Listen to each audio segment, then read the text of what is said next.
নমস্কার বন্ধুরা, দেখুন কি তৈরি হচ্ছে। দেখুন মিক্স ফ্রাইড রাইস একান্ত আপন স্পেশাল 25 গ্রাম চিংড়ি দিয়ে মটর ঘুরবে এরকম এক ঘোড়া। এই হলো ডিমটা চলে গেল, শুধু দেখতে থাকুন। এই হলো পেঁয়াজ ক্যাপসিকাম ঝরে ঝরে পড়ছে, দেখো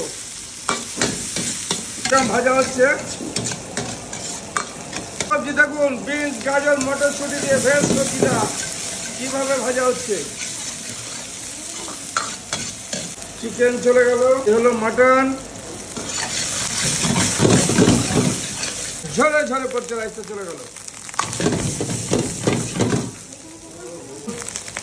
ব্ল্যাক পেপার চিনি কিভাবে ঝরবে শুধু দেখুন, এইভাবে ঝরছে ঝরছে ঝরছে।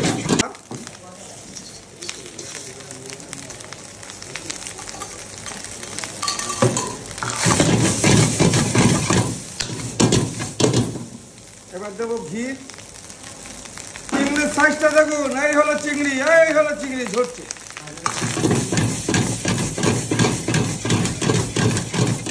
এই হলো আমাদের স্পেশাল মিক্স ফ্রাইড রাইস তৈরি হয়ে গেল।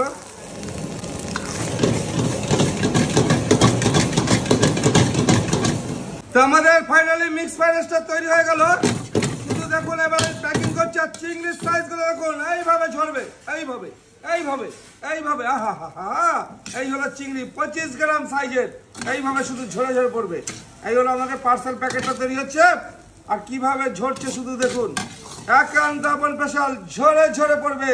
এই হলো আমাদের স্পেশাল মিক্স ফ্রাইড রাইস তৈরি হয়ে গেল, যেটা আমাদের একান্ত আপন স্পেশাল 25 গ্রাম সাইজ দিয়ে মিক্স ফ্রাইড রাইস। কি আছে? চিকেন, মাটন, ডিম, চিংড়ি দিয়ে 25 গ্রাম সাইজের মিক্স ফ্রাইড রাইস খেতে হলে কোথায় আসতে হবে? একান্ত আপন চাকদাতে।